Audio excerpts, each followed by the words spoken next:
The National Assembly's interpellation session continues. No change in bickering among rival parties as they fail to see eye to eye on the government's economic policy agendas. Kim Min-ji has the latest from day 3 of the Q&A session. Rival political parties weren't on the same page over the government's economic agenda.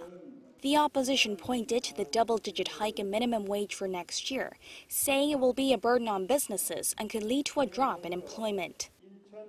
The government proposes a gradual wage hike to about $9 an hour by 2020. What's your take? This year, it was subject to a relatively big hike of 16.4%. However, it has been fairly low until now, so that was needed. But we will monitor conditions going forward to determine the pace of future hikes.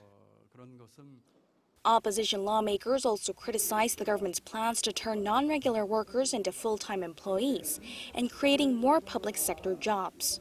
Citing the government's proposal to raise taxes on corporations and the wealthy, they said it will only burden taxpayers further down the line to fund such policies. But the government reiterated its stance that it is not considering collecting more taxes at this point, with the ruling party saying that the government's policies are needed in the current dire economic situation. Next year, the baby boomer generation, which has been the center of consumption, will retire, and their children will rush into the job market.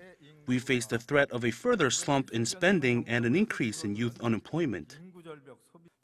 There are many risk factors, and that's why we need active fiscal measures. That's why next year's budget is focused on job creation, centered on industry and improving productivity.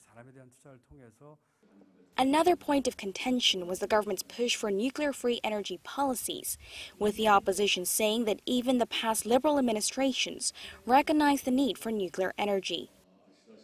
President Moon Jae-in has ordered that the construction of new plants be suspended and that the lifetimes of aging reactors not be extended. Can we understand this as the policy direction of the Moon government? We plan to draw up a plan for this in the coming months, but that direction is likely. However, there is a limit to what we can do in a 5-year term. We can only reduce our dependence on nuclear energy and increase substitutes. The ruling party also used the session to shed light on irregularities under the previous conservative government in overseas resource developments, saying they resulted in massive losses and those involved need to be held responsible. The 4-day parliamentary question session will wrap up on Thursday with a focus on education, culture, and social affairs. Kim Min-ji, Arirang News.